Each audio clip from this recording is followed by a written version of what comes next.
While one dream of living and working on Mallorca begins, another is well underway. A year ago, Sarah and Ian Morgan sold up in England and moved their family to rural Mallorca. I'd always said that I would retire at 35. I suppose it would have been England, but this is a much better place. Sarah planned to open a riding school. With their 2 children, 2 dogs and 3 horses, Ian and Sarah hoped to live the idyllic life they'd always dreamed of. It's just going to take a while to adjust, but I think it'll be easy. It'll be great fun. A year after I first met them, I've come to discover how the dream has turned out. Everywhere I go back home, people ask me, how are the Morgans? How are the Morgans? And wow, can I tell them how well you've done? Last time I saw you was August. What's been happening since last August? We went through the early part of the winter and we started to build the menage so Sarah could ride the horses round. That took a while to build, and then we started planning the stables. Now, as you haven't been working, Ian, you two have probably spent more time over the last year together than you have in your entire marriage, haven't you? All I can say is that even if you've got the most wonderful, fantastic relationship, you know, it puts your relationship then under strain, being together all day. In the end, I was saying to him, for God's sake, go and get a job. And the children they couldn't understand that suddenly Ian was helping them, you know, organising them to get dressed and, you know, all the things that you do to get them ready for school, and then when they come home, helping with homework. You know, gosh, it was very strange for them as well. But did you enjoy that, Ian?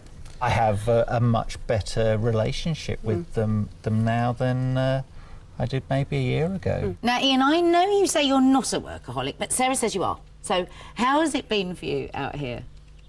I think I said last year that, you know, it was a break from work, and I realise now that you just, at my age, I don't think you can do this, you know, have this full-time holiday.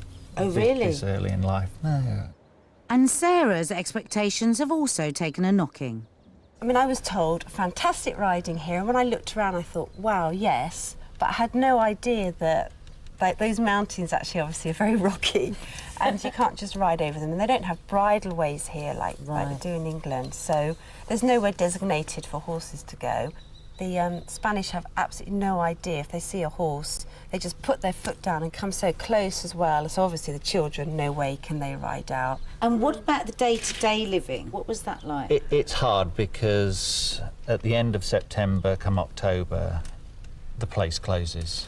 95% of the restaurants close. Yeah. Come the end of November, the last fish and chip shop and the Indian have closed. Oh, no. So you're on your own for December through to February.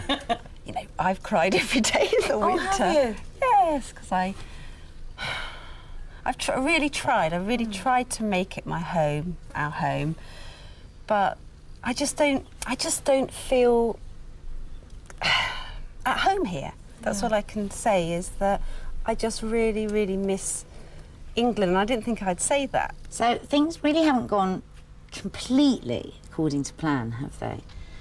Are you thinking of going back home?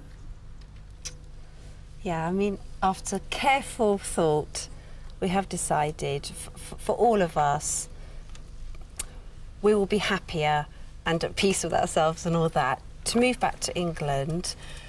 But not to sell up and say, hey, we don't want to ever come back to this island, because that's not the case at all, is it? No, I mean, we love it here, but we love it here part-time rather than full-time.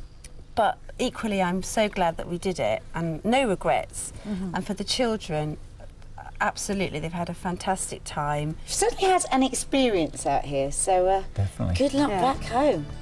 Rain's there, you know. Rain's here too. Say goodbye. The Morgans came to Mallorca to live a dream, but after just 18 months, the dream's all over.